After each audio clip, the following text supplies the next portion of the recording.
నమస్తే, welcome to city 24/7 top debate. నేను Suresh. TDP మహానాడుపై మాజీ సీఎం జగన్ వ్యంగ్యాస్త్రాలు సంధించారు. టీడీపీ అంటే తెలుగు డ్రామా పార్టీ అంటూ సెటైర్లు వేశారు. మహానాడును పెద్ద డ్రామాతో పోల్చారు. ఏ ఇంటికైనా వెళ్ళి టీడీపీ వాళ్ళు ఏ పని చేశారని ధైర్యంగా చెప్పుకోగలరా అని వైసీపీ అధినేత ప్రశ్నించారు. మహానాడులో ప్రదర్శించినటువంటి ఎన్టీఆర్ఏఐ ఆర్టిఫిషియల్ ఇంటెలిజెన్స్ వీడియో పైన జగన్ ఫైర్ అయ్యారు. చంద్రబాబు పాలన చూసి ఎన్టీఆర్ బాధపడతారంటూ కౌంటర్ ఇచ్చారు. ముందుగా ఈ అంశం డిబేట్లో పార్టిసిపేట్ చేస్తున్నారు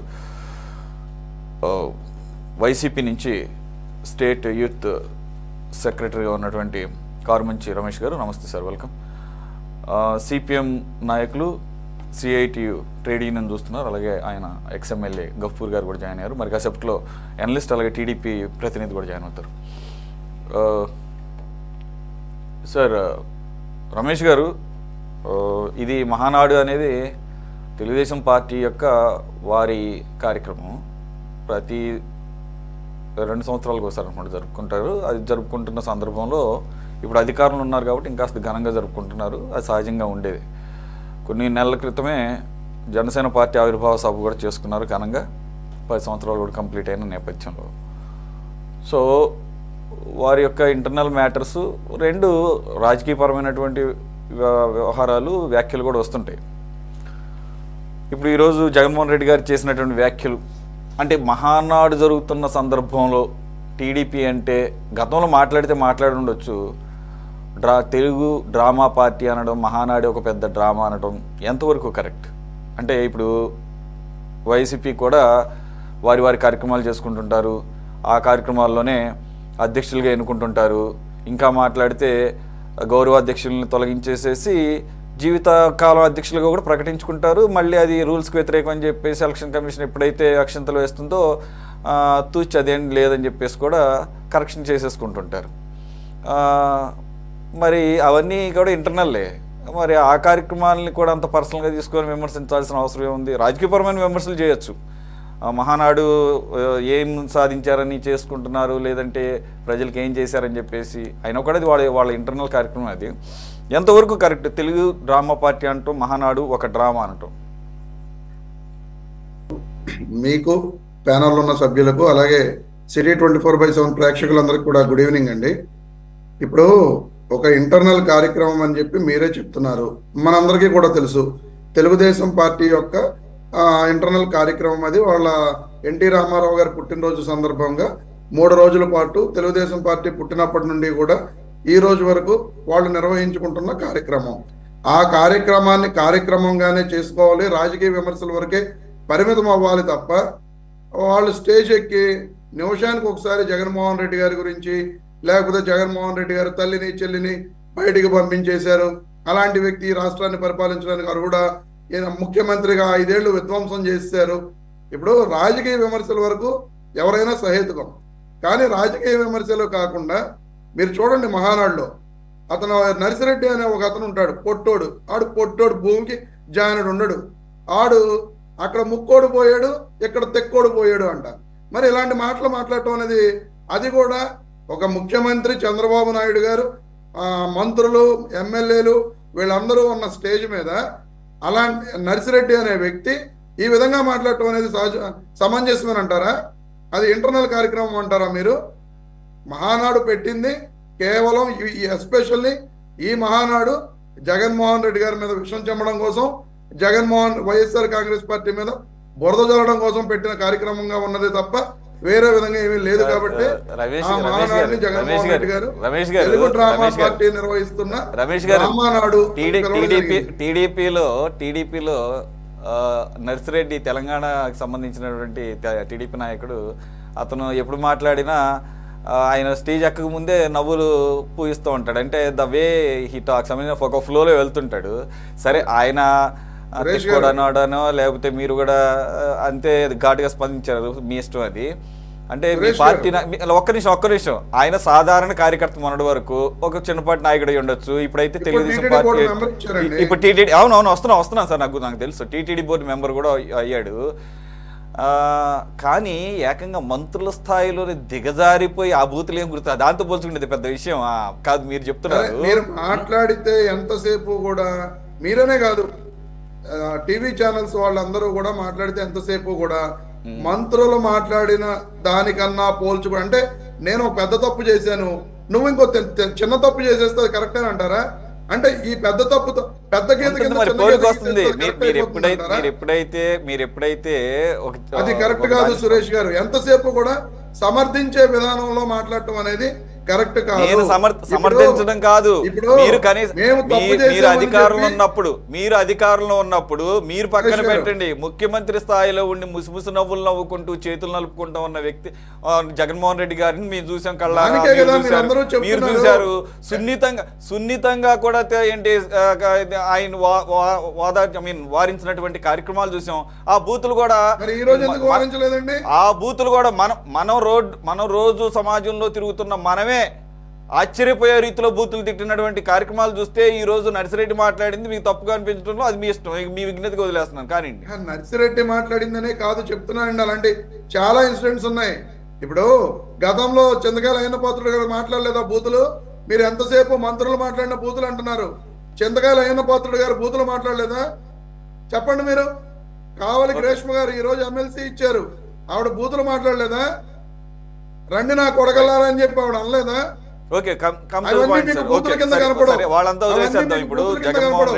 కేవలం వైఎస్ఆర్ కాంగ్రెస్ పార్టీ వాళ్ళు మాట్లాడిన మాత్రమే మీకు బూతుల కింద కనపడతాయి. అట్లేం కాదు, చూసే వాళ్ళకి తెలుసు, మీకు తెలుసు.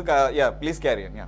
సార్ ఇప్పుడు సురేష్ గారు, మనం కూడా జరిగిన తప్పుని జరిగినట్లుగా, ఎందుకంటే ఇప్పుడు మీరే చెప్తారు మీరందరూ ఇలా మాట్లాడారు కాబట్టి మీకు ఆ విధమైన ప్రజలు తీర్పు ఇచ్చారు, ఈ రోజు మిమ్మల్ని ప్రతిపక్ష పాత్ర కూడా ఇవ్వలేదని ఓ పక్కన మాట్లాడుతూనే ఉంటారు. మళ్ళీ మీరు మాట్లాడిన దానికన్నా ఇదేమీ పెద్ద విషయం కాదని చెప్పి మళ్ళీ మీరే సమర్థించుకుంటూ ఉంటారు. అంటే ఇప్పుడు జగన్మోహన్ రెడ్డి గారి స్థాయిలో స్పందించారు ఏంటి? ఇప్పుడు ఎవరైనా సరే తప్పు చేస్తే తప్పనే ఖండించండి, తప్పులేదు. ఇప్పుడు మీరు చెప్పారు దానికన్నా పెద్ద బూతులు కాదని చెప్పి మీరు సమర్థించేస్తున్నారు. అలా సమర్థించడం అనేది సమర్థనీయం కాదు సురేష్ గారు. నెక్స్ట్, ఇప్పుడు జగన్మోహన్ రెడ్డి గారు క్లియర్ గా చెప్పడం జరిగింది. ఎందుకు చెప్పడం జరిగింది? ఆ స్టేజ్ మీద మహిళా స్త్రీ శక్తి గురించి మన నారా లోకేష్ గారు మాట్లాడుతూ వైఎస్ జగన్ గారు తల్లి చెల్లి గురించి మాట్లాడతారు.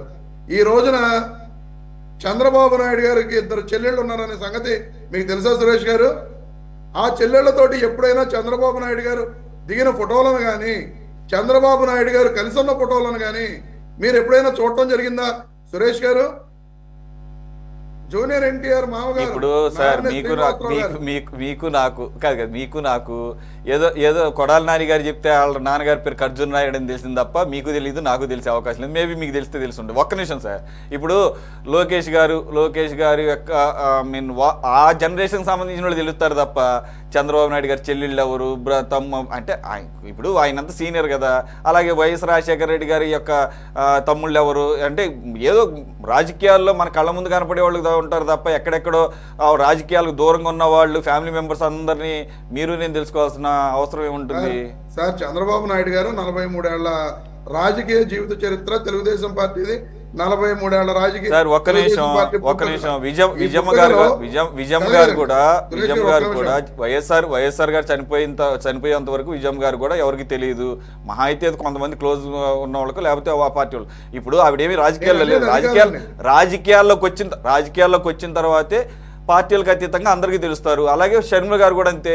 షర్మిల గారు అంతకుముందు సరే అనిల్ గారు భార్యనో లేకపోతే జగన్మోహన్ రెడ్డి గారి సోదరుని తెలుస్తుంది. 2 ఆవిడ పొలిటికల్గా యాక్టివ్ అయిన తర్వాత ఇంకాస్త బాగా తెలుస్తుంది.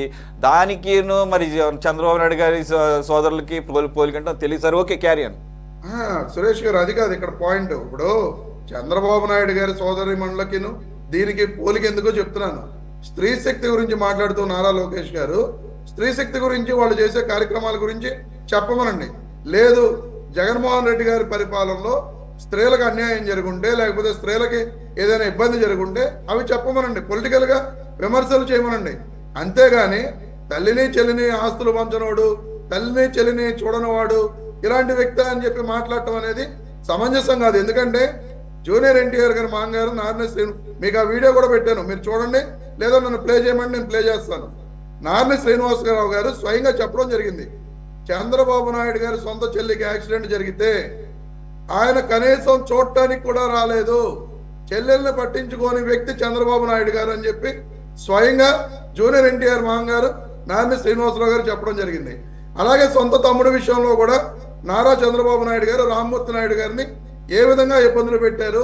1994 సంవత్సరంలో అతనికి సీట్ ఇవ్వద్దని చెప్పి, అతనికి సీట్ ఇస్తే నేను ఒప్పుకోనని చెప్పి ఎంత గొడవపడ్డారో స్వయంగా లక్ష్మీపార్వతి గారు కలగజేసుకుని నేను సీట్ ఇప్పించాను ఆయనకి, అతను ట్రైన్లో వెళ్ళిపోతుంటే మళ్ళీ వెనక్కి పిలిచి నేను బీఫామ్ ఇచ్చి పంపించానని చెప్పి ఆ రోజు జరిగిన సంఘటనల్ని స్వయంగా చెప్పడం జరిగింది. సరే సరే, ఇప్పుడు వాళ్ళ ఫ్యామిలీ కాదు, నాకు అర్థం కాదు. ఎదుటి కుటుంబం గురించి మనం మాట్లాడేటప్పుడు మన కుటుంబంలో కూడా ఏమున్నా ఏం జరిగినాయి అనేది కూడా ఒకసారి గుర్తు పెట్టుకుని మాట్లాడవలసిన బాధ్యత ఇప్పుడు విజయమ్మ గారు కానీ షర్మిలమ్మ గారు కానీ వారేమి గనక ఈ రకమైన విమర్శలు ఏమి చేయకపోయి ఉంటే మీరు అన్నట్టు కరెక్టే. ఏదో అంటారు చూసారా, కందకి లేని దొరద కత్తిపేటకి ఎందుకు అన్నట్టు వాళ్ళకి లేని దొరద మీకెందుకు అని చెప్పేసి నేనైనా క్వశ్చన్ చేస్తా. కానీ వారే 2 రోజులకు ఒకసారి మీడియా ముందుకు వచ్చి ఏంటి విజయమ్మ గారేమో నన్ను అనవసరంగా కోర్టులోకి లాగారని చెప్పేసి ఆవిడ, అలాగే షర్మిలమ్మ గారు కూడా 2 రోజులకు ఒకసారి ఏదో రకమైనటువంటి వ్యాఖ్యలు చేస్తున్నప్పుడు ఆబ్వియస్గా పొలిటికల్ పార్టీస్కి ఒక ఆయుధం అవుతుంది. మరి దాన్ని సురేష్ గారు ఆయుధం అయినది పొలిటికల్ పార్టీస్కి ఆయుధం అయినప్పుడు ఇప్పుడు మీరే చెప్తున్నారు మహానాడు అనేది ఒక ఇంటర్నల్ ప్రోగ్రామ్ అని చెప్పి, వారి ఇంటర్నల్ ప్రోగ్రాంలో వాళ్ళు చేసే కార్యక్రమాల గురించి చెప్పుకోవాలి, లేదా వాళ్ళ పార్టీ విధి విధానాల గురించి చెప్పుకోవాలి, వాళ్ళ పార్టీ యొక్క ఎలక్షన్స్ని కండక్ట్ చేసుకోవాలి, వాళ్ళ పార్టీ యొక్క కమిటీస్ని డిక్లేర్ చేసుకోవాలి. లేదు ప్రతిపక్షంగా లేదు ఈ రోజులో జగన్మోహన్ రెడ్డి గారు మాత్రమే వాళ్ళకి ఎదురు నిలబడి పోరాడుతున్నారు కాబట్టి జగన్మోహన్ రెడ్డి గారి గురించి ఆయన పార్టీ గురించి విమర్శలు చేయాలి. లేదు 2019 నుంచి 24 మధ్య జగన్మోహన్ రెడ్డి గారు అధికారంలో ఉన్నప్పుడు జరిగిన తప్పుల్ని ఎత్తి చూపించాలి. అంతేగాని మహానాడు వేదికగా కూడా కుటుంబాలను ఎత్తి చూపించడం అనేది ఎంతవరకు కరెక్ట్ అనేది ఆలోచించుకోవాల్సిన విషయం. అందుకే ఈ రోజున జగన్మోహన్ రెడ్డి గారు తెలుగు డ్రామా పార్టీ అని చెప్పి చెప్పడం జరిగింది. జగన్మోహన్ రెడ్డి గారు అయితే చాలా తక్కువ చెప్పారు. నేనైతే నిజంగా వెన్నుపోటు పార్టీ, వెన్నుపోటు నాడు అని చెప్పి చెప్తాను. ఈ రోజున వీళ్ళు కీర్తిస్తున్న ఈ రోజు మహానటుడు రాజకీయ గొప్ప రాజకీయ నాయకుడు అయిన ఎన్టీ రామారావు గారి యొక్క పుట్టినరోజు ఈరోజు. ఆ పార్టీ నుంచి ఆ ఎన్టీ రామారావు గారిని నారా చంద్రబాబు నాయుడు గారు పార్టీ అధ్యక్షుడు అయిన తర్వాత సస్పెండ్ చేశారు. ఈ రోజు వరకు ఆ సస్పెన్షన్ ఎత్తివేసిన దాఖలాలు లేవు తెలుగుదేశం పార్టీకి. కానీ ఆయన ఫోటోలు మాత్రం వాళ్ళు వాడుకుంటారు. ఎన్టీ రామారావు గారి ఫోటోలు చూపించి వాళ్ళు ఓట్లు అడుగుతారు. కానీ ఎన్టీ రామారావు గారి మీద వీళ్ళు విధించిన సస్పెన్షన్ మాత్రం ఎత్తివేయరు. ఇది వెన్నుపోటు పార్టీ, వెన్నుపోటు నాడు అంటే చంద్రబాబు నాయుడు గారు కానీ నారా లోకేష్ గారి యొక్క తెలుగుదేశం పార్టీ అని చెప్పి నేను చెప్తున్నాను. సురేష్ గారు రైట్ సార్, ఓకే, అది తప్పేం లేదు మీ వర్షంలో మీరు రాజకీయ పరంగా. అయితే జూన్ 4వ తారీఖు మాత్రం వెన్నుపోటు దినంగా డేట్ మార్చుకోవడం బెటర్ ఏమో అది ఒకసారి. ఎందుకంటే June 4th ఆ రిజల్ట్స్ వచ్చిన రోజు, రిజల్ట్స్ ఎందుకు వచ్చినాయి, ఆ రిజల్ట్స్ ఎందు మూలంగా వచ్చిందంటే ప్రజలు ఓట్లు వేయటం మూలంగా వచ్చింది. ప్రజలు ఓట్లు వేయటం మూలంగా వచ్చిన ఆ రిజల్ట్స్ డే June 4th వెన్నుపోటు దినంగా పెడితే మేబీ బూమరాంగ్ అవుతుందో, మీకు నెగిటివ్గా ఏమైనా కనపడుతుందో ఒకసారి కూడా చెప్తాను. సురేష్ గారు, June 4వ తారీఖున ప్రజలు ఆ విధమైన తీర్పు ఇవ్వడానికి ముఖ్య కారణం చంద్రబాబు నాయుడు గారు, పవన్ కళ్యాణ్ గారు, నారా లోకేష్ గారు బీజేపీ పార్టీ కలిపి ఇచ్చిన వాగ్దానాలను నమ్మి మీ పాయింట్ అర్థం ప్రజలు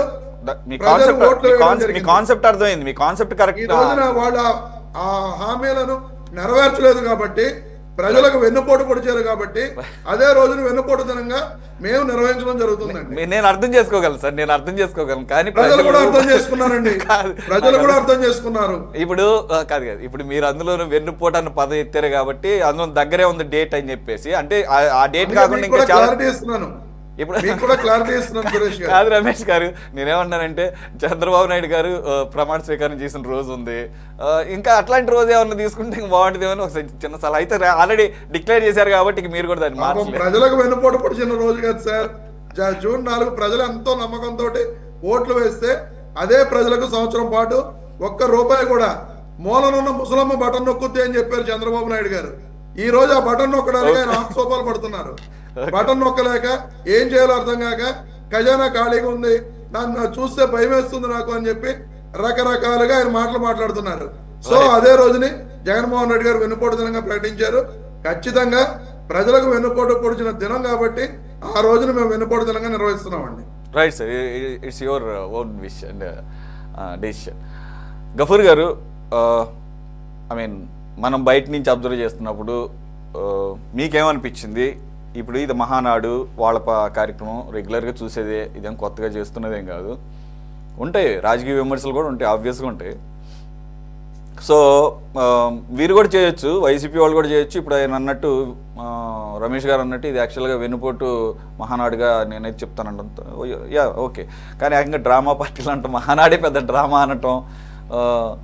అలాగే ఆయన వీటిని కూడా మళ్ళీ ఈరోజు స్థానిక సంస్థల ప్రజాప్రతినిధులకు సంబంధించిన దాంట్లో మాట్లాడుతూ మళ్ళీ ఈ కేసులన్నీ పిన్నెల్లి బ్రదర్స్ మీద అన్యాయంగా పెట్టారని, వారు చాలా అమాయకులని, కాకాని గోవర్ధన్ రెడ్డి గారు కూడా క్లీన్ చిట్ ఇచ్చారు, ఆయన కూడా కేసులు పెట్టారని, ఆయన కూడా అమాయకుడని, అలాగే మళ్ళా యథావిధిగా అందరి పేర్లు రాసుకోండి, రిటర్న్ గిఫ్ట్లతో సహా ఇచ్చేద్దాం అని చెప్పేసి ఆయన చెప్పడం జరుగుతుంది. సో ఎలా చూడాలి సార్? ఇది క్యాజువల్గా పార్టీ అనుకోవాలా, లేదా Mahanadu TDP drama party? Your observation please. గారు, మీకు వైసీపీ సోదరునికి మిగతా వాళ్ళకి కూడా నమస్కారాలు. సహజంగా అంటే ఒక రాజకీయ పార్టీ తన ఆర్గనైజేషన్ను సరి చేసుకోవడానికి లేదా రివ్యాంప్ చేసుకోవడానికి మహాసభల పేరుతో మహానాడు అంటారా, మహాసభలు అంటారా, ఏ ప్రతినిధులందరినీ కూర్చోబెట్టుకొని తన విధానాల గురించి చర్చించుకొని ప్రతినిధులకు మాట్లాడే అవకాశం ఇచ్చి ప్రజాస్వామ్య పద్ధతిలో ఎన్నికలు నిర్వహించుకోవడం అనేటువంటిది ఆహ్వానించగింది. అది వైసీపీ చేసినా ఆహ్వానించాల్సింది. ఎందుకంటే ప్రతి రాజకీయ పార్టీకి ప్రజాస్వామ్యయుతంగా ఉండడం అనేటువంటిది బేసిక్ లక్షణంగా ఉండాలి. ఇప్పుడు టీడీపీ వాళ్ళు ఆ రకంగా చేసుకుంటున్నారు. అది వాళ్ళు పార్టీ రీత్యా అది సరి అయిన పద్ధతి అని నేను అనుకుంటున్నాను.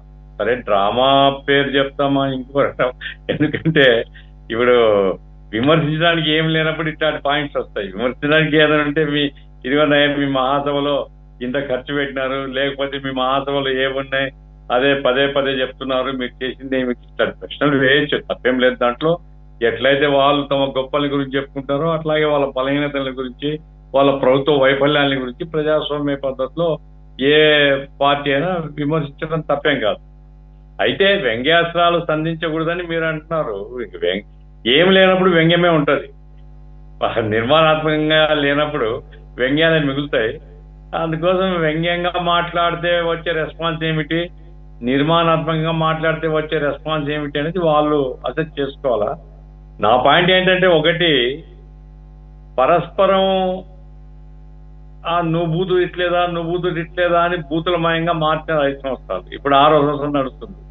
దయచేసి ఇప్పటికైనా సరే ఎవరు ముందు ఎవరి తర్వాత వేరే సంగతి కానీ, బూతులు కాకుండా ప్రజల సమస్యలు కానీ లేదా ప్రభుత్వ వైఫల్యాలు కానీ, లేకుంటే గతంలో జరిగినటువంటి, ఎందుకంటే వైసీపీ వాళ్ళని విమర్శించాలన్నప్పుడు గతాన్ని గురించి విమర్శించు తప్పులేదు. గతాన్ని గురించి విమర్శించు, వాళ్ళు చేసినటువంటి లోపాలని గురించి విమర్శించు, వాళ్ళ మీద ఉండే కేసుల గురించి కూడా విమర్శించవచ్చు, తప్పులేదు. ఆ రకంగా బూతుల దండకాలు కాకుండా నిర్మాణాత్మకంగా పరస్పరం విమర్శించుకోవడం అనేది ఆరోగ్యకరం. ఎందుకంటే నువ్వు 2 బూతులు తిడితే 4 బూతులు తిడతా, 4 ఎందుకు తిట్టినావంటే వాళ్ళు 2 తిట్టినారు కదా, ఇవి ఆ రకంగా అది మంచిది కాదు. నేను చెప్పేది ఏమంటే, ఉభయ పార్టీలకు కూడా బూతుల దండకాలతో ప్రజలు ఎవరు మెచ్చుకోరు, ఎవరిని మెచ్చుకోరు, ఈ పార్టీని ఆ పార్టీని ఎప్పటికీ. కాబట్టి తెలుగుదేశం ప్రభుత్వాన్ని విమర్శించే హక్కు ప్రతిపక్ష పార్టీగా వైసీపీకి ఉంది, మాకు ఉంది, మిగతా పార్టీలకు ఉంది. మేము కూడా మా యాంగిల్లో మేము విమర్శిస్తాం. అది తెలుగుదేశానికి కొంచెం కఠినంగా ఉండొచ్చు, లేదా వాళ్ళకు మింగుడు పడకపోవచ్చు, మేమేం చేయలేం.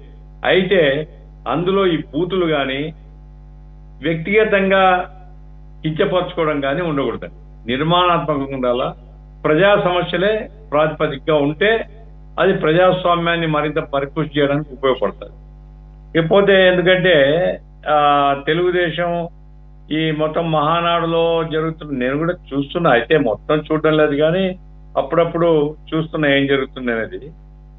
సమస్యల గురించి కూడా మాట్లాడుతున్నారు, అక్కడ సమస్యల గురించి కూడా మాట్లాడుతున్నారు, వాళ్ళ ఘన విజయాల గురించి చెప్పుకుంటున్నారు, వాళ్ళ ఆశయాల గురించి చెప్పుకుంటున్నారు, పోయిన ప్రభుత్వంలో బలహీనతలు చెప్పుకుంటున్నారు. ఇవన్నీ జనరల్ గా రొటీన్ గా ఉండేటువంటిది. ఏ పార్టీకైనా తన పార్టీలో ఏం మాట్లాడుకోండి, తన గురించి మాట్లాడుకుంటే ఏం ఉపయోగం. కాబట్టి పరులని మాట్లాడతారు. అయితే స్థాయి తగ్గకుండా, వ్యక్తుల యొక్క వ్యక్తిత్వాన్ని కించపరచకుండా, బూతులతో కాకుండా నిర్మాణాత్మకమైనటువంటి విమర్శలు, ప్రతి విమర్శలు ప్రజాస్వామ్యాలు ఉంటాయి. దాన్ని ఆహ్వానించవచ్చు, దాన్ని మనం కించపరచకూడదు. అది అందుకోసం ఒకటేంటంటే వైసీపీ ఇప్పుడు కాకాని గోవర్ధన్ అరెస్ట్ అన్నారు, ఇంకా కొంతమంది అరెస్ట్ అవుతున్నారు. ఇట్లాంటి వాళ్ళకి ఆందోళన కలిగిస్తుంది. కానీ నా పాయింట్ ఏంటంటే వాళ్ళు ఆత్మహత్య చేసుకోవాలి. ఎందుకు ఈ రకమైనటువంటి పరిస్థితి వచ్చింది? ఎందుకంటే మేము ఇప్పుడు ఈ రోజు కొత్తగా చెప్పడం కాదండి, గత 5 సంవత్సరాలు మేము చెప్పాం. దారి తప్పుతున్నారు, నియంతృత్వంగా సాగిస్తున్నారు, పెత్తనాలు ఎక్కువైపోయినాయి, ప్రతిదీ శాసిస్తున్నారు, ఇది మంచిది కాదు, పోలీసులు విచ్చలవిడిగా వాడుకుంటున్నారు, ఇది మంచిది కాదు, ప్రతి వ్యాపారంలో జోక్యం చేసుకుంటున్నారు, ఇది మంచిది కాదు అనేటువంటిది మాకు తోచింది. మా దృష్టిలో ఉండేటువంటి విషయాలు మేము అప్పుడు చెప్తూ వచ్చాము. సరే, ఇప్పుడు దానికి ఏంటంటే అనేక కేసులు, ఇప్పుడు వంశీ లోపల ఉన్నాడు, పాపం మాకు కూడా బాధ కలుగుతుంటది. ఆయన ఆరోగ్యం చూస్తుంటే మరి బెయిల్ తీసుకోవాలి. న్యాయస్థానంలో కేసు ఉన్నప్పుడు బెయిల్ తీసుకోవడం తప్ప వేరే. ఇప్పుడు కొడాలి నాని అరెస్ట్ చేస్తారేమో, ఆయన ఆరోగ్యం అంత బాగలేదు. కానీ అంతకుముందు ఆయన మాట్లాడిన మాటలు అవన్నీ విన్నాక ఆయన మీద సానుభూతి కూడా నిలబడదు. ఏమైనప్పటికీ ఉభయ అధ్యక్షులు, ఉభయ పార్టీలు, ఎందుకంటే తెలుగుదేశం వైసీపీనే ప్రధాన పార్టీలు కాబట్టి, ఇప్పుడు రమేష్ గారు ఒక మాట అన్నారు, మేము గతంలో మాట్లాడినాం, అది తప్పు అనుకుంటున్నాం, మరి అట్లా అనుకుంటే మీరు ఎట్లా మాట్లాడతారు? జగన్మోహన్ రెడ్డి గారు గతంలో మా పనులు కొంచెం మేము అతి చేసినాము, మేము దారి తప్పాము, మేము చేయకూడని పద్ధతిలో వ్యక్తిగతమైనటువంటి వ్యక్తిత్వాన్ని హననం చేసినాము అనేటువంటి పద్ధతిలో ఆత్మహత్య చేసుకొని పబ్లిక్ కనుక చెప్తే మాలాంటి వాళ్ళందరం కూడా వాళ్ళని బలపరుస్తాము. ఎందుకంటే ఇప్పుడు ప్రతిపక్షం తప్పనిసరిగా ఉండాలి. ప్రతిపక్షం బలంగా ఉంటేనే ప్రభుత్వానికి కూడా మంచిది, అది ప్రజాస్వామ్యానికి మంచిది. అయితే గతాన్ని గురించి మీరు ఎప్పుడైతే ఆత్మహత్య చేసుకోరో, గతంలో మేమంతా కరెక్ట్ చేసినాము అంటారనుకో, మేము మాట్లాడడం మా నోర్లు బంద్ అయిపోతాయి. గతంలో మేము కూడా చూసాం కదా. అందుకోసం ఆ రూపంలో వాళ్ళు ఆత్మహత్య చేసుకోవాలా? ఇప్పుడు ప్రజలకు వెన్నుపోటు పొడిచినారా, ప్రజలు వీళ్ళను ముందు పోటు పొడిచినారా నాకు తెలియదు. ఎందుకంటే ప్రజాస్వామ్యంగా ఎన్నికలు జరిగాయి, ఎన్నికల్లో ప్రజలు ఓట్లు వేసినారు, అత్యధికంగా జనం వైసీపీని ఓడించారు. ఎందుకు జనం నుంచి వేరైనామనేటువంటి ఆత్మహత్య చేసుకొని వాళ్ళు భవిష్యత్తులో సరిదిద్దుకుంటే మంచిది. ఇక వెన్నుపోటు చంద్రబాబుకు, అదేది ఎన్టీ రామారావుకు వెన్నుపోట, ప్రజలకు వెన్నుపోట, ఇక ఎన్ని వెన్నుపోట్లు, వెన్నుపోటు 1, వెన్నుపోటు 2, దీన్ని చుట్టే తిరుగుతూ ఉంటే మీరు జనంలో పోలేరు. ఎందుకంటే ప్రజాస్వామ్యంలో ప్రజలు ఇచ్చిన తీర్పుని ఎవరైనా అంగీకరించాల్సింది. ఇప్పుడు మాకు బీజేపీ అంటే సరిపోదు, బీజేపీని జనం గెలిపిస్తే మనం చేసేది ఏముంది? ప్రజలు ఇచ్చిన తీర్పు ఇది, మాకు ఇష్టం లేకపోయినా ప్రజలు ఇచ్చారు, we have to respect it. ఆ పద్ధతిలో అర్థం చేసుకుంటే మంచిది అనేటువంటిది నా సూచన. వాళ్ళకు సరే గౌరవిస్తారా లేదా వాళ్ళ ఇష్టం. అది ఏమైనప్పటికీ రాష్ట్ర రాజకీయాల్లో అందరూ కలిసి రాష్ట్రం యొక్క అభివృద్ధి కోసం పనిచేసేటువంటి లక్షణం వస్తే ఈ రాష్ట్రం బాగుపడుతుంది. అట్లా కాకుండా ఇక పరస్పరం అంతు చూసుకోవాలనేటువంటి పద్ధతితో పోతే రాష్ట్ర ప్రగతి అది ఆగిపోతుంది. ఇప్పుడైతే రాష్ట్రానికి ప్రజల్లో ఉండేటువంటి కాంక్ష ఏంటంటే రాష్ట్ర ప్రగతి కావాలా, పారిశ్రామికరణ కావాలా, ఉద్యోగాలు కావాలా, పోలవరం పూర్తి కావాలా, అట్లాగే గోదావరిలో మిగులు నీళ్లు అన్ని ప్రాంతాలకు నీళ్లు ఇవ్వాలా. ఇట్లాంటివన్నీ కూడా ప్రజల్లో చర్చగా ఉన్నాయి. దాన్ని వైసీపీ కూడా గమనంలో పెట్టుకొని వాళ్ళు కార్యాచరణ రూపొందించుకుంటే మంచిది. ఇప్పటికీ మూడు రాజధానుల సిద్ధాంతం ఇప్పటికీ అదే పాత పద్ధతి అయితే జనంలో పోలేరు. చెప్పొచ్చు, పత్రికల్లో రాసే వాళ్ళు రాస్తారు, మీకు సోషల్ మీడియా ఉంది, లేకుంటే మీకు మీ పత్రిక ఉంది, రాసుకోవచ్చు, కానీ ప్రజలు హర్షించరు. అదే నా పాయింట్. ఎస్ గఫూర్. మస్తాన్ గారు, సరే మనం ఆయన వాళ్ళు ఏం పదజాలం వాడారు వాటి జోలికి వెళ్ళొద్దు. సీరియస్లీ హామీలు ఏమీ అమలు చేయలేదు కాబట్టి కడపకు వచ్చి సత్తా చాటం అంటే సరిపోదు. ప్రజలకు ఇచ్చిన హామీలను అమలు చేసి సత్తా చాటండి. బాగుంది అది నిజంగానే. అసలు హామీ ఒక్కటి కూడా అమలు చేయలేదని వైసీపీ యొక్క విమర్శ. మీరు యాజ్ అన్ అనలిస్ట్గా అసలు హామీలు కానీ లేదా ప్రజలకు ఇచ్చినటువంటి ప్రామిసెస్ కానీ ఆ దిశగా అసలు కూటమి ప్రభుత్వం ఏమీ చేయలేదా గత సంవత్సర కాలంలో? అలాగే జూన్లో మరొక 2 పథకాలు అంటున్నారు. ఆగస్టు 15 నుంచి అఫ్కోర్స్ ఖచ్చితంగా లేట్ అయింది అది. కానీ అసలు ఇచ్చిన తెలంగాణ కర్ణాటకలోనే వాళ్ళు మళ్ళీ రివైజ్ చేసుకుంటున్నారు. ఇది ఎంతవరకు కరెక్ట్ అని చెప్పేసి అసలు బస్సులే సరిపోవట్లేదు, అక్కడ మిస్యూజ్ అవుతుందని చెప్పేసి. సరే అయినా హామీ ఇచ్చారు కాబట్టి ఇవ్వాల్సింది. ఈవెన్ ఇవ్వనందుకు నేనే ఎన్నోసార్లు ఇదే వేదికగా ప్రశ్నించాను, విమర్శలు కూడా చేశాను. ఇప్పటికీ ఆగస్ట్ 15 నుంచి మహిళలందరికీ ఫ్రీ బస్ అనేది కూడా ఇప్పటికే చాలా లేట్ అయింది. సో హామీల విషయంలో కూటమి ప్రభుత్వం పూర్తిగా విఫలమైందా వైసీపీ ఆరోపిస్తున్నట్టు, ముఖ్యంగా జగన్మోహన్ రెడ్డి గారు ఆరోపిస్తున్నట్టు. రెండోది నిన్ననే అనుకుంటా జగన్మోహన్ రెడ్డి గారు పనిలో పనిగా పారిశ్రామికవేత్తలను కూడా తరివేస్తున్నారు అని ఆయనకి ఇంకెవరు గుర్తు రాలేదు అనుకుంటా. మరి ఫ్రెండ్ బాగా క్లోజ్ ఫ్రెండ్ అనుకుని ఆయనకి సజ్జన్ జిందాల్ గారు గుర్తొచ్చారు. జిందాల్ని తరిమేశారు, అందుగురించే ఇక వచ్చే పరిస్థితి లేదన్నారు. అయితే ఆయన మాట్లాడిన నెక్స్ట్ డే, అంటే నిన్న కాదు ఆయన మాట్లాడిన అదే నెక్స్ట్ డే ఈ మధ్య ఢిల్లీ వెళ్ళినప్పుడు సజ్జన్ జిందాల్ గారు మార్నింగ్ కలిశారట. అది టీడీపీ వాళ్ళు చెప్పుకున్నప్పుడు నేను కూడా నవ్వుకున్నా. అసలు సజ్జన్ జిందాల్ అన్న పేరు ఎందుకని మారుమోగింది జత్వానీ కేసులో అని నవ్వుకున్నా. దీని గురించి వాళ్ళు ప్రస్తావించడం, జగన్మోహన్ రెడ్డి గారు టీడీపీ వాళ్ళే మా వాళ్ళు కలిశారని చెప్పేసి జబ్బలు గారు తరుచుకుంటాం ఏంటా అనుకున్నా. అయితే కాసేపటి క్రితం 6 గంటలకి మరోసారి మాట్లాడుతున్నప్పుడు అధ్యక్షుడిగా ఎన్నికైన తర్వాత చంద్రబాబు నాయుడు గారు 10 రోజుల్లో కడప స్టీల్ ప్లాంటు ప్రారంభం అవుతుంది, మరోసారి శంకుస్థాపన అనేది జరగదు, అది కూడా సజ్జన్ జిందాల్ని కలిశాను హామీ ఇచ్చారు. ఇఫ్ ఐఎమ్ నాట్ రాంగ్ 4,500 కోట్లు ఫస్ట్ ఫేజ్లోతో స్టీల్ ప్లాంట్ స్టార్ట్ అవబోతుందని చెప్పేసి. సో నేనేమంటున్నానంటే జిందాల్ని తరిమేశారు, వెనక్కి వస్తున్నాడు, ఇది ఒక కోణం. పారిశ్రామికవేత్తగా ఒక కోణం. సరే తరిమేస్తే ఎందుకు తరిమేశారు, ఎందుకు వెళ్ళిపోయాడు, ఎందుకు రాడు అనేది మరో కోణం. అది ఆయన personal case, Jethwani case. So ఓవరాల్గా ఎలా చూడాలి సార్? హామీలు అవ్వచ్చు, ఇటువంటి పారిశ్రామికపరమైనటువంటి అంశాలు కావచ్చు. ఎందుకంటే స్టీల్ ప్లాంట్ ఎందుకు ప్రస్తావించానంటే ఇట్స్ ఏ మేజర్ థింగ్. అది ఆల్రెడీ శంకుస్థాపనల మీద శంకుస్థాపనలు చేస్తుంటే స్వయాన ఏపీసీసీ అధ్యక్షురాలు షర్మిల గారే చెల్లికి చేయాలి మళ్ళీ పెళ్ళి మళ్ళీ అని ముఖ్యమంత్రులుగా వచ్చిన వారు వచ్చినట్టు 1-2 సార్లు శంకుస్థాపనలు చేస్తున్నారు, కానీ కడప స్టీల్ ప్లాంట్ని పట్టించుకోవటం లేదని ఆవిడ కొబ్బరికాయలతో నిరసన కూడా చేశారు కడప వెళ్ళి. కాబట్టి ఆవిడ one of the main demand కూడా ఆవిడనే కాదు, ఓవరాల్గా కడపకు స్టీల్ ప్లాంట్ అనేది ఒక డిమాండ్ ఎప్పటి నుంచి ఉన్నాడు. అది స్టార్ట్ అవుతుందన్నారు కాబట్టి దాన్ని కూడా ప్రస్తావన చేస్తున్నా. అది కూడా ఒక అరగంట క్రితం ఆయన చెప్పారు కాబట్టి చంద్రబాబు నాయుడు. సో ఎలా చూడాలి సార్? హామీలు అసలు ఏమి దిశగా ఆలోచించటం లేదా? సార్ గుడ్ ఈవినింగ్ అండి. సిటీ ఛానల్లో మహానాడు అనేది ఎవ్రీ 2 years తెలుగుదేశం పార్టీ నిర్వహిస్తూ ఉంటుంది. వాళ్ళ పార్టీలో జరుగుతున్న అంశాలన్నింటినీ కూడా రివ్యూ చేసుకుంటాం. ఆ రివ్యూ చేసుకున్న నేపథ్యంలో ముందుకు వెళ్తాం జరుగుతుంది. ఇప్పుడు ఏంటంటే 2023 మేలో జరిగింది మహానాడు. ఆ మహానాడులో ఏదైతే తిరిగి అధికారంలోకి రావడానికి ఏమేం చేయాలో వాళ్ళు చేశారు. ఆ నేపథ్యంలో వాళ్ళు సక్సెస్ అయ్యారు. ఆ సక్సెస్ నేపథ్యంలో నిర్వహిస్తున్న మహానాడు ఇది, దానిలో ఎటువంటి సందేహం లేదు.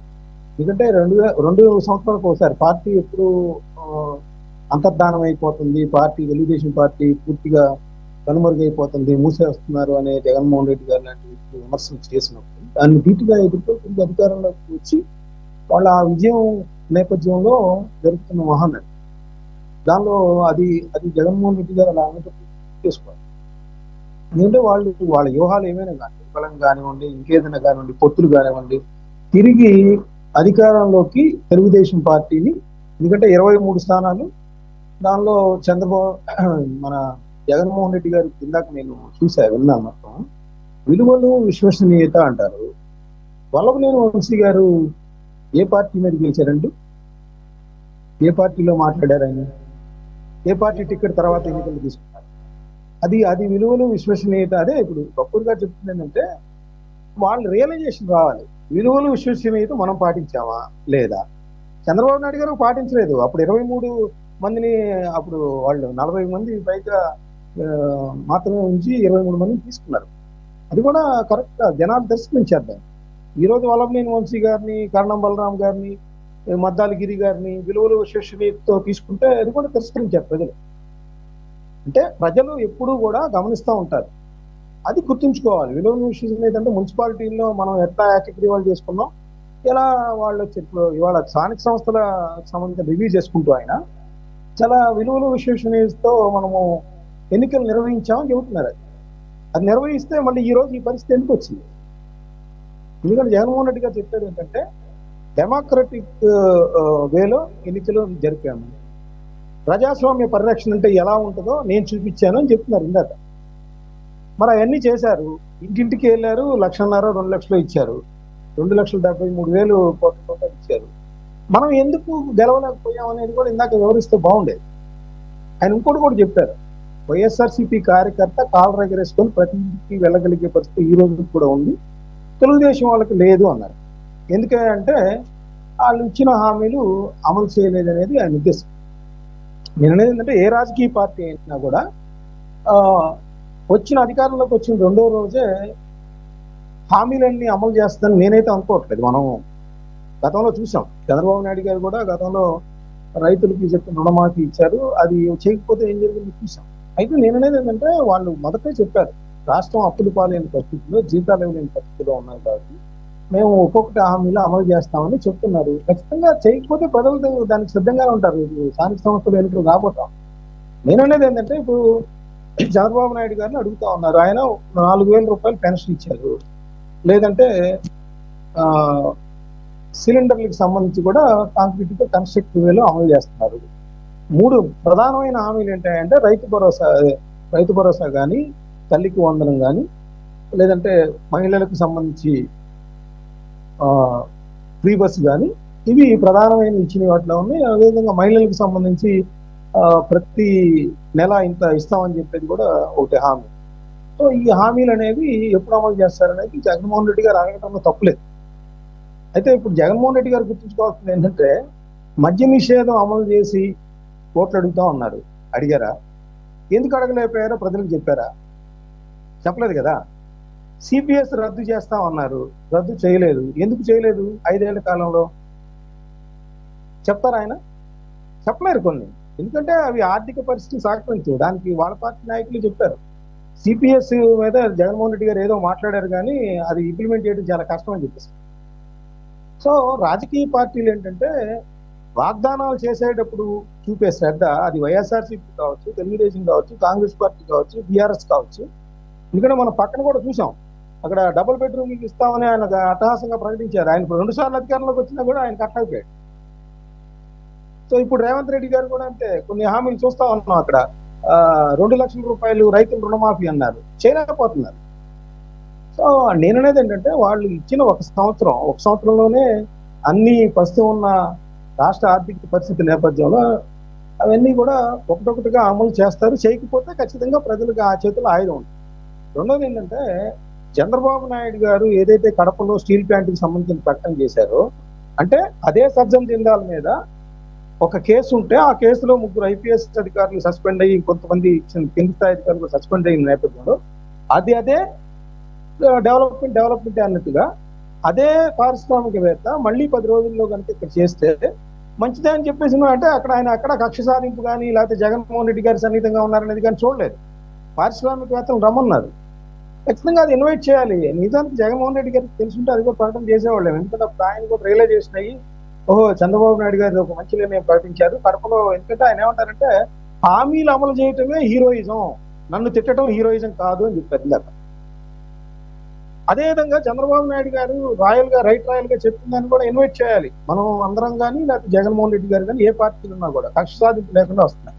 ఎందుకంటే మనం పక్కనే ఉన్న చిత్తూరులో మనం చూసాం, అమర్ రాజా ఫ్యాక్టరీకి సంబంధించి ఆయన ఎక్కడికి వెళ్ళిపోయారో మనందరం కూడా చూసాం. కపూర్ గారు కూడా దానికి సంబంధించి నాలెడ్జ్ ఉంది, రాయలసీమకి చెందిన వ్యక్తి కాబట్టి ఆయన ఎట్లా వెళ్ళిపోయారు, ఆయన మళ్ళీ ఏ రాష్ట్రంలో అది పెట్టుకున్నాడు కూడా చూసాం. సో నేననేది ఏంటంటే అసలు చంద్రబాబు నాయుడు గారు కానీ ఇప్పుడు ఆయన ఏదైతే రియలైజేషన్తో ఆ కక్ష సాధింపు రాజకీయాలు వద్దు, ఇండస్ట్రీస్ కి సంబంధించి రావాలంటారో అదే విధానాన్ని మిగతా రాజకీయ పార్టీలన్నీ తీసుకుంటే బాగుంటుందని నేను అనుకుంటున్నాను. ఎందుకంటే వాళ్ళ కక్ష సాధింపుల కోసం రాష్ట్రంలో యువత బలవకూడదు కదా. ఎందుకంటే ఇప్పటికీ మనం ఇతర రాష్ట్రాలకు వెళ్తున్నాం, ఇన్ని వనరులు ఉన్నప్పుడు కూడా ఉద్యోగాల కోసం, ఉపాధి కోసం ఇతర రాష్ట్రాలకి వెళ్తా ఉన్నాం. బెంగళూరు వెళ్తా ఉన్నాం, బీటెక్లు చదివినా కూడా 100 ఇంజనీరింగ్ కాలేజీలు ఉన్నా కూడా ఈరోజు మనం హైదరాబాద్కి, బెంగళూరుకి, ఇంకా వేరే దేశాలకు కూడా వెళ్ళిపోతున్నాం ఉద్యోగం కోసం. ఈ చదివినోడు ఇక్కడే ఉద్యోగం రావట్లేదు. ఇప్పుడు ఇండస్ట్రీస్ ఆ విధమైన కక్ష సాధింపుతో ఉంటూ ఎప్పటికీ ఇలానే ఉంటాం మనం. ఆల్రెడీ మనం 10 సంవత్సరాలు ఆ విభజన ఆంధ్రప్రదేశ్ ఆ బీజేపీ మోసం చేసింది, కాంగ్రెస్ పార్టీ మోసం చేసింది, దానిలో ఎటువంటి సందేహం లేదు. ఆ మోసం గురయ్యి ఇంకా మనం ఎటువంటి రాయితీలు పొందట్లేదు. అదే రైల్వే జోన్ అన్నారు, స్టార్ట్ కాలేదు. ఇక ఉన్న ఉక్కు ఫ్యాక్టరీని కూడా అంతంత మాత్రంగా ఏదో 11,000 కోట్లు ఇచ్చామన్నారు, కానీ దానికి స్పష్టమైన హామీ రావాలి. ఇవన్నీ ఉన్న పరిస్థితుల్లో ఖచ్చితంగా వీళ్ళ కక్ష సాధింపు రాజకీయాలు మాని, నేను అనేది ఇందాక కూడా అదే అంటారు, మళ్ళీ మేము రిటర్న్ గిఫ్ట్ ఇస్తాం. ఎట్లా రిటర్న్ గిఫ్ట్? మీరు కాన్సన్ట్రేషన్ ఆన్ ఉపాధి ఇండస్ట్రీస్ కేంద్రం నుంచి నిధులు రాబట్టమని అడగండి చంద్రబాబు నాయుడిని, లేకపోతే నిలదీయండి మీరు, లేకపోతే మీరు కూడా కలిసి వస్తామని చెప్పండి. నరేంద్ర గతంలో చెప్పేవాళ్ళు కేంద్రం మెడలో ఉంచుతామని చెప్పేసి అందరూ కలిసి వెళ్ళి మెడలో ఉంచుతారో లేకపోతే ఇంకేమైనా చేస్తారో వెళ్ళి మీరందరూ కలిసి వెళ్ళి తేండి, జనాలు హర్షిస్తారు. మేము బట్టలు ఉడదీస్తాం, గుడ్డలు ఉడదీస్తాం, రిటర్న్ గిఫ్ట్లు ఇస్తామంటే ఇచ్చుకుంటా పోతే ఏముండదు, అందరూ ఇట్లానే కూర్చోవటమే, మనకేం ఉండదు. నేననేదంటే మహానాడు అనేది తెలుగుదేశం పార్టీకి సంబంధించిన ఒక అంతర్గత వ్యవహారం. వాళ్ళ పార్టీ రివ్యూ, వాళ్ళ పార్టీకి 2 సంవత్సరాల్లో విజయం సాధించిందా, లేకపోతే ఇంకేమన్నా పార్టీలో ఉన్న లోకలోకలు ఏంటి, ఎవరు అసంతృప్తితో ఉన్నారు ఏంటి, ఎన్టీ రామారావు గారి ఆశయాలకు అనుగుణంగా జరుగుతుందా లేదా, గతంలో మహానాడులో చేసిన వాగ్దానానికి అనుగుణంగా మనం ప్రజలకు చేరువయ్యామా లేదా, లేదా ప్రజలకు అసంతృప్తిగా ఉన్నారా, పార్టీ కార్యకర్తలకి ఎవరైతే ఇప్పుడు నించోబెట్టారో పార్టీని, ఎందుకంటే అంతర్ధానం అయిపోయింది అనుకుంటున్న పార్టీని నించోబెట్టారో, లేదంటే బీజేపీ పొత్తు కావచ్చు, లేదా జనసేన పొత్తు కావచ్చు, ఇవన్నీ ఎలా ఉన్నాయి అని ఒక రివ్యూ చేసుకుంటారు. ఆ రివ్యూ నేపథ్యంలో వాళ్ళు ముందుకెళ్తారు. ఖచ్చితంగా జగన్మోహన్ రెడ్డి గారు ఏంటంటే వాళ్ళకి సజెషన్స్ ఇవ్వచ్చు. మీ పార్టీ ఎప్పుడు ఉన్నాయి వెన్నుపోటు రాజకీయాలు అంటారు, అవన్నీ ప్రజలే 1995లో జరిగింది వెన్నుపోటు రాజకీయాలు అనేది. ఆ తర్వాత ఆయన 4 సార్లు ఎన్నికయ్యారు, 3 సార్లు, 4వ సారి ఇది ఎన్నికయ్యారు. ఇంకా వెన్నుపోటు చంద్రబాబు అంటే ఇంకెట్లా అయిపోయింది ఇది. మనం దాన్ని ఇవన్నీ చరిత్ర మర్చిపోదండి ఎవరు. 95లో జరిగిన చరిత్రే. ప్రజలు అప్పుడే మర్చిపోయారండి. కాదు ఇప్పుడు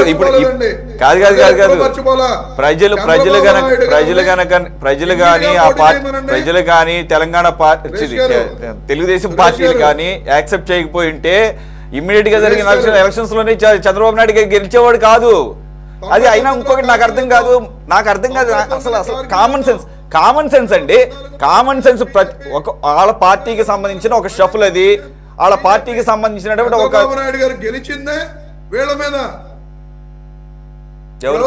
చంద్రబాబు నాయుడు సొంతంగా ఎప్పుడు నగ్గలేదండి. చంద్రబాబు నాయుడు గారు ఒంటరిగా పోటీ చేసి నేను గెలిచాను అని చెప్పి చూపించమనండి. 1999 కార్గిల్ యుద్ధం మూలంగానే అధికారంలోకి రావడం జరిగింది.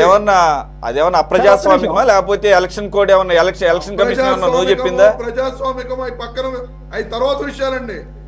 ఆయన గెలిచిన విధానాన్ని చెప్తున్నాం సార్. మీకే అడుగుతున్నాను, రెండు వాళ్ళ పార్టీ అంతర్గత వ్యవహారం దాన్ని పట్టుకొని మీరు ఎలా ఆడతారండి బాబు? నాకు అర్థం కాదు. కాదు, ఒక్క నిమిషం ఆగండి, ఒక్క నిమిషం. ఎప్పుడో 5 సంవత్సరాల క్రితం జరిగింది. బుచ్చే చౌదరి లాంటి వాళ్ళు, అలాగే అప్పుడున్నటువంటి సీనియర్ చాలా క్లియర్ గా చెప్పారు, ఎన్టీ రామారావు గారి మీద మాకు ఎటువంటి అగౌరవపరచాలని లేదు. అక్కడ లక్ష్మీపార్వతి గారు పక్కన ఉండటం మూలంగానే ఆ రకమైనటువంటి పరిస్థితి దాపురించిందని అదంతా పక్కన పెడదాం, ఇన్సిడెంట్స్ పక్కన పెడదాం. గోరంట్ల బుచ్చే చౌదరి గారు లక్ష్మీ పార్వతి గారి గురించి అలా దాపురించింది అని చెప్పి అలా చెప్పినట్టు మీరు చూపిస్తారా? గోరంట్ల బుచ్చే చౌదరి గారు ఎప్పుడో మాట్లాడలా. నేను ఇప్పుడు అప్పుడున్న సీనియర్స్ చెప్పిన విషయాలు చెప్తున్నాను. నేను బుచ్చే చౌదరి గారు ఎప్పుడో మాట్లాడలా సార్. నేను ఇప్పుడు ఆయన ఎక్కడ ఉన్నాడు? గోరంట్ల బుచ్చే చౌదరి ఏమన్నా లక్ష్మీ పార్వతితో కలిసి ఏమన్నా ట్రావెల్ చేస్తున్నాడా? ట్రావెల్ చేశాడు. ఆ పార్టీ ఉన్నంతకాలం ఎన్టీ రామారావు గారు ప్రతికున్నంతకాలం ఎన్టీ రామారావు గారితో పాటే ట్రావెల్ చేశాడు. ఎన్టీ రామారావు గారు చనిపోయిన తర్వాత కూడా ఎన్టీఆర్ లక్ష్మీ పార్వతి గారితో ట్రావెల్ చేశాడు. ఆ తర్వాత ఇంకా లక్ష్మీ పార్వతి గారి పార్టీ కనుమరుగు అయిపోయిన తర్వాత అప్పుడు టీడీపీలోకి రావడం జరిగింది తప్ప బుచ్చే చౌదరి గారు ఎప్పుడు కూడా చంద్రబాబు నాయుడు గారు గోరంట్లే కాదండి. నేనేమన్నానండి, గోరంట్ల బుచ్చే చౌదరి గారి టైంలో అటువంటి సీనియర్లు చెప్పిన వాటిని నేను ఉటంకించా అది కూడా నాకు తెలియదు. రెండోది అప్పుడు ఏం జరిగిందనేది ఇంకొక రెండో విషయం, అసలు కామన్ సెన్స్ చెప్తుంది ఏంటి, అది వాళ్ళ పార్టీకి సంబంధించిన అంతర్గత వ్యవహారం. ఆ సమస్య పోయింది. భాస్కరరావు గారిని వెన్నుపోవడం ఎందుకన్నారు చెప్పండి. మరి ఇక్కడ అధికార మార్పిడి, అక్కడ వెన్నుపోటు. అదే నాదెండ్ల భాస్కరరావు గారికి ఆ పేరు ఎందుకు పెట్టారు? చంద్రబాబు నాయుడు గారికి అధికార మార్పిడి ఎందుకు పెట్టారు? నాదెండ్ల భాస్కరరావు గారిని మన పార్టీ మొత్తం వాళ్ళ నాయకుడిగా యాక్సెప్ట్ చేసి పెట్టి అక్కడ యాక్సెప్ట్ చేసి ముఖ్యమంత్రిని చేసింది. యాక్సెప్ట్ చేసి ముఖ్యమంత్రిని చేసింది. ఓకే, అయితే ఇప్పుడు వాటిని ప్రోత్సహిద్దాం అంటారు. అయితే నేను ప్రోత్సహిద్దాం అంటున్నా. ఆ రోజు ఎలా మాట్లాడతారు, ఈ రోజు ఎలా మాట్లాడతారు అని చెప్తున్నా. మీ గోల్ మీరు చూసుకోకండి. 96లో జరిగిన దానికి నాకు అర్థం కాదు. ఏదన్నా ఇంటర్నల్ గా జరిగిన దాన్ని ఘర్ ఘర్కి కహాని అంటారు జగన్మోహన్ రెడ్డి. ఘర్ ఘర్కి కహాని ఏది ఈ మ్యాటర్లో? అంతకన్నా పెద్ద మ్యాటర్ వాళ్ళ పార్టీ నాయకత్వానికి సంబంధించేది అయితేనో మీకు కావాలా? మాకేం వద్దు, మా గురించి మాట్లాడుతున్నారు కాబట్టి మేము మాట్లాడారు సార్. నాకు మహానాడులో వాళ్ళ వ్యవహారాలు మాట్లాడుకుంటే వెన్నుపోటు అంటే అసలు వినడానికి విసుగొస్తుందండి. వెన్నుపోటు రాజకీయాలు వాళ్ళకి సంబంధించిన వ్యవహారం అది మొత్తం సమసిపోయింది. ఆ పార్టీ ఆయన వెనకాల ర్యాలీ అయింది. రేపు పొద్దున షర్మిల గారు, విజయమ్మ గారు మళ్ళీ జగన్మోహన్ రెడ్డి గారి దగ్గరికి వస్తారు. ఎవరు కాదన్నారండి? దానికి సంబంధం ఏంటండి? దానికి సంబంధం ఏంటి? పార్టీని ఎవరు లాక్కున్నారండి? పార్టీ లాక్కోవడాలు కాదు ఇక్కడ జరిగింది సార్. గఫూర్ గారు, సురేష్ గారు, చరిత్రను ఎవరు మార్చలేరండి. ఎన్టీ రామారావుకు వెన్నుపోటు పొడిచినాడా, ఎన్టీ రామారావు యొక్క ధోరణి వల్ల పార్టీలో తిరుగుబాటు వచ్చిందా అనేటువంటిది చరిత్ర. ఎందుకంటే నేను ఆ రోజుల్లో ఎమ్మెల్యేగా ఉన్నాను. నేను చాలా సమీపంలో చూశాను ఏమేం జరిగింది ఏమిటి అనేది. కాబట్టి చరిత్రను గురించి పదే చర్చించుకోవడం అవసరం లేదు. చరిత్ర it is up to the people. ప్రజలు ఆ రోజు అర్థం చేసుకున్నారు. భవిష్యత్తులో ఎవరైనా చరిత్రను అధ్యయనం చేసేవాళ్ళు చదువుతారు. దాంట్లో ఏం జరిగింది ఏమిటి, చంద్రబాబు నాయుడు ఫాల్ట్ ఉందా, లక్ష్మీపార్వతి గారి ఫాల్ట్ ఉందా, లేకుంటే ఎన్టీ రామారావు గారు ఏమైనా జనానికి దూరమైనారా, జనానికంటే వాళ్ళ పార్టీలో క్యాడర్కి దూరమైనారా ఏమిటి అనేది అది it is up to the history. ఇంకా దాన్ని మనం పదే రోజు చర్చించుకోవడం వెన్నుపోటు జనం అయిపోయింది కదా. ఇప్పుడు ఎన్టీ రామారావు గారు చనిపోయినారు, ఆ పార్టీ లేదు.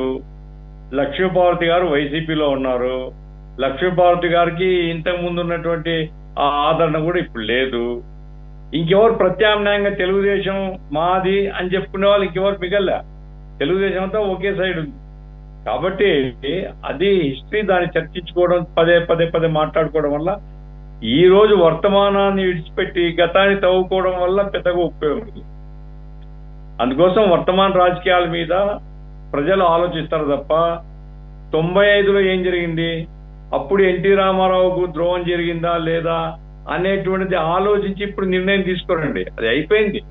దాని మీద నిర్ణయం తీసుకున్నారు. మళ్ళా చంద్రబాబు గెలిచారు. అదంతా అయిపోయింది చరిత్ర.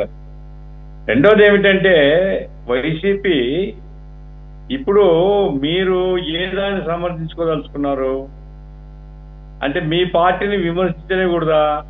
మీరు అన్నారు ఇప్పుడు ఏ పార్టీతో పొత్తు లేకుండా చంద్రబాబు ఎప్పుడన్నా వచ్చినాడా అని. ప్రజాస్వామ్యంలో పొత్తులు అనేటువంటిది అది ప్రజాస్వామ్య రూపం. అది సింహం సింగిల్ గా వస్తుందని నినాదం మీదే. మీరు తప్ప ఎవరు ఈవెన్ బీజేపీ కూడా మేము సింగిల్ గా పోతామని. బీజేపీ కూడా ఇప్పటికీ పొత్తుల కోసం వెంపలాడుతున్నారు. ఇంకా కొత్త పార్టీలు ఏమన్నా వస్తే కలుపుకోవాలని చూస్తున్నారు. ఇప్పుడు ఎన్డీఏ 16 పార్టీలో 18 పార్టీలు ఏదో చెప్తారు. కాబట్టి సింహం సింగిల్ గానే ఉండాలా అనేటువంటి సిద్ధాంతం మీదే తప్ప ప్రజాస్వామ్య సూత్రం కాదు అది. కాబట్టి చంద్రబాబు నాయుడు బీజేపీతో కలిస్తాడా? ఇప్పుడు మేమంటాం అవకాశవాద రాజకీయాలు. మీరు అనొచ్చు అది. ఎందుకంటే ఇద్దరు తగాదా పడినారు ఒకప్పుడు, బీజేపీ చంద్రబాబు నాయుడు. ఇద్దరు కలిసిపోయినారు. ఇప్పుడు ఈ రకంగా అధికారం కోసం అవకాశవాదంతో వ్యవహరించారు వాళ్ళు కానీ వీళ్ళు కానీ. బీజేపీని విమర్శించే ధైర్యం ఇప్పటికి లేదు మీకు. వైసీపీకి ఇప్పటికి కూడా బీజేపీని విమర్శించే ధైర్యం లేదు. ఇప్పుడు కాదు, బీజేపీతో మనం దూరం కావడమే నష్టం జరిగిందని మీ మీ నాయకులు చాలా మంది మాట్లాడుతున్నారు. కాబట్టి బీజేపీతో ఈ రకంగా ఉండడం కూడా అవకాశవాదమే. ఏమైనా రాజకీయాల్లో వర్తమాన పరిస్థితులు జాగ్రత్తగా అసెస్ చేసుకుని ప్రజలకు అనుకూలమైనటువంటి విధానాన్ని తీసుకుంటే వైసీపీ అధికారం నుంచి పోవాలని ప్రజలు కోరుకున్నారు. దానికి ఆ కూటమి వాళ్ళ ముగ్గురి కలయిక మరింత తోడ్పడింది. కలయిక లేకపోయినా తెలుగుదేశం గెలిచి ఉండేది నా అంచనాలు. ఎందుకంటే ఆ రకంగా ప్రజలకు దూరమైనటువంటి పార్టీ నాశనం చేసుకున్నారు వాళ్ళు. జగన్మోహన్ రెడ్డి గారు, ఆ తర్వాత సచివాలయాలు, వాలంటీర్లు, ఇది వాళ్ళ ఆర్గనైజ్ సిస్టమ్. ఎప్పుడైతే పార్టీ యంత్రాంగం పోతుందో ప్రజల దగ్గరికి మీ రాజకీయాలు తీసుకుని పోయేవాడేవాడు, ప్రజల్ని ఆర్గనైజ్ చేసేవాడేవాడు, ఓటింగ్ చేయించేవాడేవాడు, వాలంటీర్ల మీద ఆధారపడితే, ప్రభుత్వ యంత్రాంగం మీద ఆధారపడితే, మీ పార్టీ కాదు ఏ పార్టీ ఆధారపడినా గోయిందా, ఆ పార్టీకి భవిష్యత్తు ఉంటుంది. కాబట్టి మీరు స్వయంకృత అపరాధం అది. ఇప్పుడు మీరు అవి లర్న్ చేసుకుని అవి నెమరు వేసుకుని వాటిని చర్చించుకొని మీ పార్టీని స్ట్రెంథన్ చేసుకుంటే, ఇప్పటికీ మీ పార్టీ స్ట్రెంథన్ చేసుకునేటువంటి ఆలోచన ఏం చేయడం లేదు మీరు. కాబట్టి నా పాయింట్ ఏంటంటే సింహం సింగిల్ గా వస్తుందని పోరాడని సింగిల్ గా మీ ఇష్టం. ప్రజాస్వామ్యం సింగిల్ గా ఉండేవాడు ఎప్పుడు కూడా బాగుపడడు. ప్రజాస్వామ్యంలో కలిసి వచ్చేటువంటి వాళ్ళందరినీ కలుపుకొని పోవడం ద్వారా అధికారాన్ని అవసరమైతే షేర్ చేసుకుంటాం, ఒక ఆశయం కోసం ఉన్నాం అనే మెసేజ్ ఇస్తే అటువంటి వాళ్ళందరూ ప్రజలు కలిసి మద్దతు ఇస్తారు. కాదు అధికారం మొత్తం నాకే ఉండాలా, గ్రామ సర్పంచ్ దగ్గర నుంచి ముఖ్యమంత్రి వరకు నా పార్టీకే ఉండాలని నేనేం చెప్తేదే జరగాల అనుకుంటే ప్రజలు అమ్మో ఇలా చేతిలోకి పోతే ఏమవుతుందో అని అక్కడే తేడాలు వస్తాయి. ఏమైనప్పటికీ ఇవన్నీ రాబోయే కాలానికి సంబంధించి నేను చెప్పేది ఏమంటే వైసీపీని మీరు పార్టీని ఆర్గనైజ్ చేసుకోండి, ప్రజా సమస్యలు తీసుకోండి, ప్రజల్లోకి పోండి. ఇప్పుడు వెన్నుపోట్లు పొడుస్తున్నారు చెప్పి ఇప్పుడు రాజశేఖర రెడ్డి గారు కూడా చెప్పారు, తర్వాత చాలా మంది చెప్పారు. ఆయన చంద్రబాబు గెలిచినారు కదా, 2, 3 సార్లు 4 సార్లు గెలిచినారు కదా. కాబట్టి ఇంకా ఏదైనా కొత్త విషయం ఇప్పుడు మన మస్తాన్ రావు గారు చెప్పారు. వాస్తవంగా పిల్లలకు స్కూల్ రీఎంబర్స్మెంట్ అది పేరు తల్లికి వందనమా ఇంకోటి పేరు ఏం పెట్టినా కానీ ఫీజు రీఎంబర్స్మెంట్ అనేటువంటిది చాలా పిచ్చిగా ఉంది, సమస్యగా ఉంది. రేపు అక్కడికి మీరు స్టార్ట్ కాబోతుంది. కాబట్టి పిల్లలకు చదువుకోవడానికి తగిన ప్రోత్సాహకం, ఫీజుల రీఎంబర్స్మెంట్ ఇటువంటివన్నీ కూడా సమీక్షించుకోవాల్సినటువంటి అవసరం ఉంది. రైతులకు సంబంధించినటువంటి రైతు భరోసా పథకాన్ని వెంటనే అమలు చేయాల్సినటువంటి అవసరం ఉంది. కేంద్రం ఇచ్చే డబ్బులు ఇచ్చి మేము ఇచ్చినామని చెప్పుకోవడం కాదండి. కేంద్రం ఇచ్చే డబ్బులకు తోడుగా మీరు ఏమేమో ఇస్తామని చెప్పారో అది ఇంప్లిమెంట్ చేస్తేనే ప్రజలు సాటిస్ఫై అవుతారు. అదే రకంగా మార్కెటింగ్ సపోర్ట్ కావాలా. ధరలు లేక రైతులు అల్లాడిపోతున్నారు. ఇప్పుడు అందమైన కళల్ని కనండి అని అబ్దుల్ కలాం చెప్పాడండి. ఇప్పుడు నాకు కనపడుతుంది ఏమంటే చంద్రబాబు నాయుడు, లోకేష్ గారు అందమైన కళల్ని వాళ్ళు కంటున్నారు, మనకు చూపిస్తున్నారు అందమైన కళలు. కానీ అందమైన కళలు కన్నా సాకారం చేసుకోవడానికి కింది స్థాయిలో ఏం చేయాలనేటువంటిది యంత్రాంగం. సురేష్ గారు చెప్తున్నాను నేను, ప్రభుత్వ యంత్రాంగం కింద స్థాయిలో కుప్పకూలిపోయింది, పని చేయడం లేదు. ఏ తహసీల్దారు, ఏ సర్కిల్ ఇన్స్పెక్టరు డబ్బులు లేకుండా పని చేయడం లేదు. ఉండేది మీ ఎదురుగా నేను ఛానల్లో పబ్లిక్ గా చెప్తున్నాను, ఒక బాధ్యతగా చెప్తున్నాను నేను. పై స్థాయి జిల్లా అధికారులందరూ కూడా ఎవరు ఓన్ చేసుకొని పనిచేయడం లేదు. మంత్రులు కొత్త మంత్రులు పెట్టినారు, వాళ్ళకి అవగాహన లేదు. సర్వమంతా కూడా ఆయన చంద్రబాబు నాయుడు ఆయన ఇదిగో పనగచెల్లకు ఆకాశంలో నీళ్లు తెస్తా అంటాడు, ఈయనేమో దావోస్ నుంచి ఇదిగో నిధులు వచ్చేస్తున్నాయంటాడు. ఇవి చెల్లవండి. కాబట్టి గ్రౌండ్ రియాలిటీ తీసుకుపోయి కింది స్థాయిలో ప్రజల్ని ఆదుకుంటే ప్రజలు మెప్పు పొందాలి. ఆ రకంగా చేయాలని నేను ఇంతకుముందు కూడా చాలా డిబేట్స్ తో చెప్పాను నేను. ప్రజలు కింద సంతృప్తిగా లేరు, వైసీపీ ఉపయోగించుకోవాలి దాన్ని. వాళ్ళు కూడా ఇదే కళలు కంటున్నారు. ఏంటంటే అప్పుడప్పుడు కనబడి అప్పుడప్పుడు ఉపన్యాసం చెప్పడం, పత్రికలు అదే సార్. నేను కూడా లాస్ట్ టైం అదే అన్న, కళ్ళు మూసుకోవటం ఏంటండి? కళ్ళు మూసుకోవడానికి 40% ఓట్లు వేసింది, కళ్ళు మూసుకోవడానికి మన పార్టీ పెట్టింది. కళ్ళు మూసుకుంటే అధికారం అంటే అధికారమే పరమావధి. That's a very very wrong concept. అది రాంగ్ ఇంప్రెషన్ తీసుకెళ్తుంది జనాల్లోకి.